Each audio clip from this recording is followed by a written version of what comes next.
ကဲခုကျွန်တော်တင်ဆက်ပေးမယ်အကြောင်းအရာလေးကတော့ကိုယ့်ရဲ့ Telegram အကောင့်ထဲမှာကိုကလည်း download မလုပ်ဖ ೇನೆ သူ့ဟာနဲ့သူ auto download လုပ်နေတယ်ဒီလိုမျိုးဆိုရင်ကိုယ့်ရဲ့ download ကိုဘယ်လိုလုပ်မလဲဘယ်လိုပိတ်မလဲ auto download ကိုဘယ်လိုပိတ်မလဲတကယ်လို့ auto download ကြီးပဲဖြစ်နေမယ်ဆိုရင်ကျွန်တော်တို့ဘေးကုန်းတွေပါပြတော့ပို့ပြီးတော့ကုန်ကြတာပါဘေးရတော့ဒါကြောင့်မလို့ဘေးပို့ပြီးတော့မကုန်ရအောင်ကျွန်တော်တို့အနေနဲ့တော့ပိတ်လိုက်ရအောင်ကဲပထမဆုံးအနေနဲ့ကြည်ရ software လေးတွေကိုဝင်လိုက်ရအောင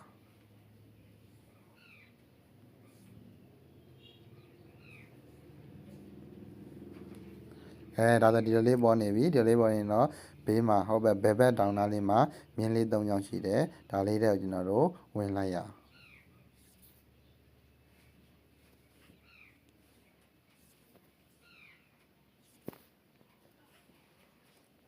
ဒီနေရာမှာဒီလိုလေးပေါ်နေပြီဒါပြောရင်တော့ကျွန်တော်တို့ရဲ့ city ဆိုတဲ့အရာလေးကိုနှိပ်ရပါမယ်ဒီနေရာရောက်သွားရင်တော့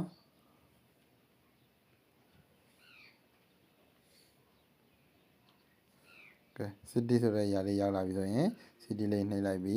city လေးရောက်သွားပြီဆိုတော့အောက်ကလေးကိုနည်းနည်းလောက်ဆွဲလိုက်မယ်ဆွဲလိုက်ပြီဆိုရင်ကျွန်တော်တို့အမှာ data and storage ဆိုတဲ့အရာလေးကိုကျွန်တော်တို့ဒီနေရာမှာတွေ့လိုက်မယ် data and storage ဒီမှာ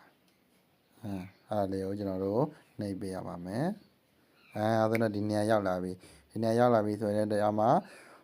အောင်နာလေးမှာနည်းနည်းလေးဒီနေရာလေးမှာ one using mobile data တဲ့ပြီးတော့ one connected to Wi-Fi ပြီးဒါလေးကိုကျွန်တော်တို့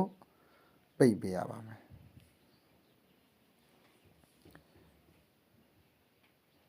ဒီဟာလေးသုံးကိုကျွန်တော်တို့ပိတ်ပေးရပါမယ်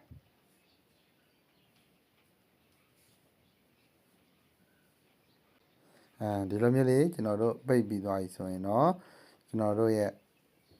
Telegram အကောင့်မှာမလိုအပ်ဖက်နဲ့ကိုက download မလုပ်ဖက်နဲ့ဓာတ်ပုံတွေဗီဒီယိုတွေဒါတွေက download မလုပ်ပါဘူးဘေးကုန်းကလည်းဘာဖြစ်တော့တက်တာသွားပါပြီခင်ဗျာကျွန်တော်ရဲ့ YouTube channel လေးမှာအသိပညာနဲ့ပတ်သက်တဲ့အရာတွေမိတ်ဆွေတို့အတွက်စိတ်ပန်းပြေစေမဲ့အရာလေးတွေဒါလေးတွေကိုစုံလင်နဲ့တင်ပေးသွားမှာမလို့ကျွန်တော်ရဲ့ YouTube channel ကို like and subscribe လုပ်ခဲ့